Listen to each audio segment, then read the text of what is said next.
Hello बच्चों, आपका स्वागत है हिंदी का जादू में। आज हम बसंत बुक का 8वां पाठ सुदामा चरित पढ़ने जा रहे हैं। तो इस कविता में कवि नरोत्तम दास जी ने श्री कृष्ण और सुदामा की दोस्ती का वर्णन किया है। उन्होंने कविता में बताया है कि सुदामा जी अपनी गरीबी और बदहाली से तंग आकर अपने परम मित्र श्री कृष्ण से मदद मांगने जाते हैं। वहाँ उनकी हालत देखकर द्वारपाल उन्हें महल में नहीं घुसने देता। भाई बहुत दीन हालत में है। फिर जब श्री कृष्ण को उनके आने का पता चलता है तो वो दौड़े चले आते हैं और अपनी आंसुओं से ही सुदामा जी के पैर धुलाते हैं। तो हम आगे पढ़ेंगे। शीस पगाना झंगा तन पे, प्रभु जाने अहीं कसे कहीं ग्रामा। इसमें द्वारपाल जाकर कहता है कि प्रभु कि द्वारपाल जाके श्री कृष्ण के महल में जाकर के अंदर कहता है कि हे प्रभु, कोई दीन खड़ा हुआ है द्वार पर। श्री कृष्ण के द्वारपाल आकर उन्हें बता रहा है कि द्वार पर कोई बिना दीन खड़ा हुआ है जो बिना पगड़ी के है। लिखा है ना, शीस पगा, शीस माने सिर। ना तो उसके सिर पर पगड़ी है, ना उसके पास अच्छे कपड़े हैं, ना सिर पर पगड़ी है, ना तन पर कपड़े हैं प्रभु। और जाने कौन से गांव से आया है। धोती फटी सी लटी दुपटी और फटी सी धोती उसने लपेट रखी है। ना पैरों में उसके जूते हैं। अरु पाए उपान को नहीं सामा, उसके पैरों में जूते भी नहीं हैं। द्वार खड़ो ध्वज दिरवल एक, चकिसो वसुधा अभिरामा। है ना। तो वो कह रहे हैं कि एक द्वार पर एक दुर्बल सा व्यक्ति खड़ा हुआ है और आश्चर्य से इस द्वारका को देख रहा है। और क्या कर पूछत दीन दयाल को धाम, बतावत अपनो नाम सुदामा। और वो अपना नाम सुदामा बताते हुए आपका पता पूछ रहा है। ये जाकर के द्वारपाल ने उन्हें बताया कि ऐसे ऐसे ये व्यक्ति यहाँ पर खड़े हुए हैं। तो जैसे ही श्री कृष्ण ने उनका नाम सुना तो वो क्या उनके ऊपर असर हुआ वो सुनिए। ऐसा बेहाल बेवाइन सो पग, कंटक जाल लगे न पुनि जोए। हाय महादुख पायो सखा तुम, आए इतना किते दिन खोए। देख सुदामा को दीन दशा, करुणा करके करुणा निधि रोए। पानी परात को हाथ छुयो नहीं, नैनन के बल सो पग धोए। द्वारपाल के मुंह से सुदामा के आने का जिक्र सुनते ही श्री कृष्ण दौड़कर उन्हें लेने के लिए जाते हैं। तो ऐसे बेहाल बिवाइन सो पग, कंटक जाल लगे पुनि जोए। तो उनके पैरों में छाले, और वो जब देखते हैं कि उनके पैरों में छाले, घाव और उसमें कांटे चुभे हुए देखकर श्री कृष्ण को बहुत कष्ट होता है। और वो कहते हैं हाय महादुख पायो सखा। वो कहती हैं कि हे मित्र, तुमने बहुत अपने जीवन में बहुत सारा दुख पाया है। तो आए इतना कितने दिन खोए, तो इतने दिनों से तुम मुझसे मिलने के लिए क्यों नहीं आए जब तुम इतने दुख में थे। तो देख सुदामा की दीन दशा, सुदामा जी की दीन दशा को देख करके करुणा निधि रोए। है ना। उनकी दीन दशा को देख करके श्री कृष्ण भी उनकी दयनीय दशा को देख करके रो पड़ते हैं। और जो पानी उन्होंने उनके पैरों को छूने के लिए परात में मंगाया था, पानी परात को हाथ छुयो नहीं, उस परात को उन्होंने छुआ तक नहीं। नैनन के जल सो पग धोए। और इतना रोते हैं वो कि उनके आंसुओं से ही वो सुदामा जी के पैरों को धो देते हैं। मतलब इतना कष्ट होता है अपने मित्र को देख करके। फिर वो उन्हें अंदर ले जाते हैं। तो अंदर ले जाने के बाद में उनकी आवभगत करने के लिए अंदर ले जाते हैं। तो उसमें आगे का वर्णन क्या दिया गया है।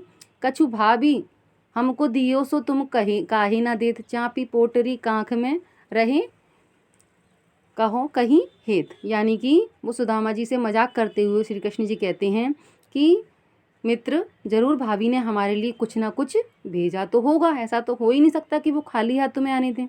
इसलिए तुम मुझे उसे क्यों नहीं दे रहे हैं, क्योंकि उन्होंने देख लिया था कि कुछ वो छुपा रहे थे। तो क्यों नहीं दे रहे हो। आगे चना गुरु माता दिए तो लिए तुम चाबी, हमें नहीं दीने। श्याम कहो मुस्काए सुदामा, सो चोरी की बानी में हो जो प्रवीणे। तो कन्हैया जी कहते हैं कृष्ण जी कि जिस प्रकार से गुरु माता ने तुम मतलब चोरी की आदत में आज भी प्रवीण हो। जैसे बचपन में जब गुरु माता ने हमें चने दिए थे तब भी तुम चुपके से मेरे हिस्से के चने खा गए थे। है ना। तो वैसे ही पोटरी कांख में चाँप रहे तुम, खोलत नहीं सुधारस भीने। पांचली पानी अजो न तजी तुम, तैसे ही भाभी के तंदुल कीने।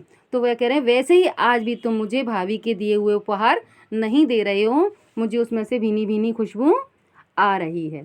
ठीक है, आगे बढ़ेंगे हम। वह पुलकनी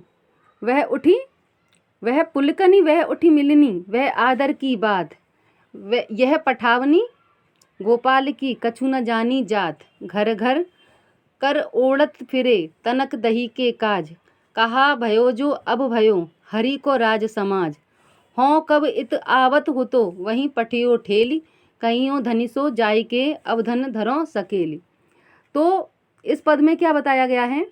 इस पद में सुदामा के वापस जब वो अपने उनके घर रहते हैं, कुछ दिन रहते हैं आराम से, उनका खूब आवभगत होती है, अब उन्हें अपने घर की याद आती है, तो वो भाई कहते हैं भाई मुझे घर जाना है, तो घर जाने के लिए कहते हैं, तो वो कहते हैं ठीक है भाई तुम चले जाओ घर। तो इस पद में सुदामा के वापस घर की तरफ लौटने का वर्णन है, जब वो घर की तरफ लौट रही हैं उस समय का वर्णन है। वह पुलकनी वह उठ मिलनी वह आदर की बात, वो सोचते हैं कि मैं मदद की उम्मीद लेकर श्री कृष्ण के पास आया था। उन्होंने कहा मैं घर जाऊंगा, तो उन्होंने कहा भाई चले जाओ तुम्हें जाना है तो जाने को भाई वो खाली हाथ ही चले पड़ते हैं, उन्हें कुछ भी नहीं देते वो। तो वो सोचते हुए जा रहे हैं कि मैं मदद की उम्मीद से श्री कृष्ण के पास आया था, लेकिन श्री कृष्ण ने तो मेरी कोई मदद नहीं करी, बल्कि वो जिस तरह से मेरे पास एकदम से ऐसे तेजी से दौड़े हुए आए थे, वह पुलकनी वह उठी मिलनी वह आदर की, मतलब इस तरह से उन्होंने आदर किया था मेरा, वह मतलब ऐसे खुश होकर के मुझसे मिले थे, वह पठावनी गोपाल की कछु न जानी जात। तो वो कहते हैं कि श्री कृष्ण की तरफ से तो मुझे कोई मदद नहीं मिल रही है। लौटते समय निराश होकर खिन्न उदास मन से वो कई विचार उनके मन में घूम रहे थे। वो सोच रहे थे कृष्ण को समझना किसी के बस में नहीं है। एक तरफ तो उन्होंने मुझे इतना आदर सम्मान दिया, दूसरी तरफ उन्होंने मुझे बिना कुछ दिए ही लौटा दिया, तो मैं तो यहाँ आना ही नहीं चाहता था, है ना। तो वो सोच रहे हैं कि मैं तो यहाँ पे आना ही नहीं चाहता था, लेकिन मेरी पत्नी जो धर्म पत्नी थी उन्होंने ही मुझे ज़बरदस्ती द्वारका भेज दिया। तो ये कृष्ण तो खुद बचपन से जरा जरा से मक्खन के लिए गांव गांव में घूमता फिरता था, तो इससे मुझे मदद की आस लेकर आना इससे बेकार था मेरे लिए। तो बताया है ना कि वह पुलकनी वह उठ मिलनी, वो सोचते हुए जा रहे हैं कि जिस तरह से मुझे तेजी से मेरे साथ मिलने आए थे, मुझसे मेरे साथ आदर किया था, और वह पठावनी गोपाल की कछु न जात, मेरे को तो समझ में ही नहीं आ रहा कि गोपाल की क्या चाहते हैं, क्या उनके मन में है, उनके मतलब वो समझ में ही नहीं आ रहा उनको अपने मित्र को लेकर के। तो वो कहती हैं ये गोपाल मेरी क्या मदद करेंगी, जो घर घर जरा से मक्खन के लिए चोरी करते हुए फिरते थे, वो मेरी मदद क्या करेंगे। मैं तो यहाँ पे कह रहे हैं ना, हों कब इत आवत हो तो वहीं पाठियों ढेली, यानी कि मैं तो यहाँ आना ही नहीं चाहता था, मेरी पत्नी ने ही मुझे यहाँ पर भेज दिया, इसलिए मैं यहाँ पर आ गया था, इनसे मदद मांगना तो बेकार है। ये सोचते सोचते वो अपने घर की तरफ जा रही हैं। अब पहुँच गए भाई, अपने घर पे पहुँचते हैं वो सोचते सोचते, तो वो वहाँ क्या देखते हैं, वैसे ही राज समाज बने गजबाज घने मन संभ्रम छायो, वैसे ही कंचन के सब धाम हैं द्वारिका के महलों फिरी आयो, भौन बिलो कभी कौमन लोचत सोचत ही सब गांव मंझायो, पूछत पड़ी फिरे सबसों पर चौपरी को कछु कहूँ खोज न पायो। यानी कि वो कह रहे हैं जब सुदामा अपने गांव में पहुंचते हैं तो उन्हें आसपास सब कुछ बदला बदला दिखता है। सामने बड़े बड़े महल, हाथी घोड़े, लिखा है ना, वैसा ही राज समाज, गज माने हाथी, बाजी माने घोड़े, वही हाथी घोड़े गाजे बाजे आदि देखकर सुदामा जी सोचते हैं कहीं मैं रास्ता भटक कर फिर तो द्वारका नगरी नहीं आ गया। वैसी द्वारका नगरी जैसा ही सब कुछ था, लिखा है ना, वैसा ही राज समाज वैसा ही था, और घोड़े हाथी वगैरह सभी सब कुछ वैसा ही था। तो वो सोचते हैं कि कहीं मैं दोबारा से लौट करके तो नहीं आ गया, रास्ता तो नहीं भटक गया। तो मगर थोड़ा ध्यान से देखने पर वो समझ जाते हैं कि ये उनका ही अपना गांव, लिखा है ना, भौन बिलो, ये लिखा है भौन बिलो कभी कोमन लोचत सोचत ही सब गांव मझायो। थोड़ा ध्यान से सोचते हैं, फिर देखते हैं तो कहते हैं नहीं नहीं, ये तो अपना ही गांव है। फिर अपनी झोंपड़ी की चिंता सताती है उन्हें, जब उन्हें लगता है कि भाई मेरा ये गाँव है, तो उन्हें अपनी झोंपड़ी की चिंता सताती है।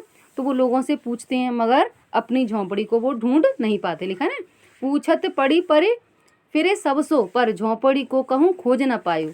वो सबसे पूछते हैं लेकिन अपनी झोंपड़ी को वो खोज नहीं पाते हैं, तो वो इधर उधर ढूंढ रहे हैं। फिर आगे बढ़ते हैं कि वह टूटी सी छनी हती कहाँ कंचन के सब धाम सुहावत, कै पग में पनही न हती कहें ले गजराज हूँ ठाणे महावत, भूमि कठोर पे रात काटे कहाँ कोमल सेज पे नींद न आवत, कै जुरतों कहीं कोदो सवा प्रभु के परताप के दाख न भावत। तो इसमें कहने का मतलब है कि जब श्री सुदामा जी जब सुदामा जी श्री कृष्ण की महिमा समझ में उनको धीरे धीरे आने लग जाती है, वो समझ जाते हैं, तो उनकी महिमा को गाने लगते हैं। वो उस जो महीना जैसे ही उनको जब सब कुछ कुछ नज़र नहीं आता, सब कुछ वैसे ही लगता है, लेकिन गाँव अपना वही है, तो धीरे धीरे उनको समझ में आने लगता है और उनकी महिमा को गाने लगते हैं। वो सोचते नहीं लगते हैं कि मेरे सिर पर टूटी सी झोंपड़ी थी, अब सोने का महल मेरे सामने खड़ा है। लिखा है ना कि वह टूटी सी छनी हती कहाँ, कंचन सो सब धाम सुहावत। मेरे जो झोंपड़ी थी टूटी फूटी सी थी, लेकिन अब उसकी जगह पर कंचन यानी कि सोने का महल खड़ा हुआ है। कै पग में पनही ना हती कहाँ, ले गजराज ठाड़े मावत। तो वो कह रहे हैं कि कहाँ तो मेरे पास पहनने को जूते ही नहीं थे, अब मेरे सामने हाथी की सवारी लेकर महावत खड़े हैं। भूमि कठोर पे रात काटे कहाँ, कहाँ कठोर ज़मीन पर मेरे पास नरम बिस्तर भी नहीं थे। अब मेरे पास यानी कि मेरे पास मतलब सोने के लिए ज़मीन भी नहीं थी ढंग से, अब नरम नरम बिस्तर दिखाई दे रहे हैं कोमल से, अब नरम बिस्तर कोमल सेज पर नींद भी नहीं आ रही है। कै जुर तो नहीं कोदो सवा, और मेरे पास 2 वक्त का खाने को चावल भी नहीं होते थे। प्रभु तो वो बोल रहे हैं प्रभु के प्रताप ते दाख न भावत, अब मनचाहे पकवान है, यानी कि दाख बोलते हैं किशमिश, यानी कि अब मनचाहे पकवान है, ये मतलब अब वो भी नहीं भा रहे हैं मुझे। तो ये सब प्रभु की कृपा से ही संभव हुआ है, उनकी लीला अपरंपार है। तो ये था सुदामा चरित वर्णन, आपको समझ में आ ही गया होगा। तो आपको सुदामा चरित पाठ जो है नरोत्तम दास जी ने लिखा है, ये भी आपको समझ में आ गया होगा। आपको हमारा वीडियो अच्छा लगे तो इसे लाइक कीजिए, सब्सक्राइब कीजिए। धन्यवाद।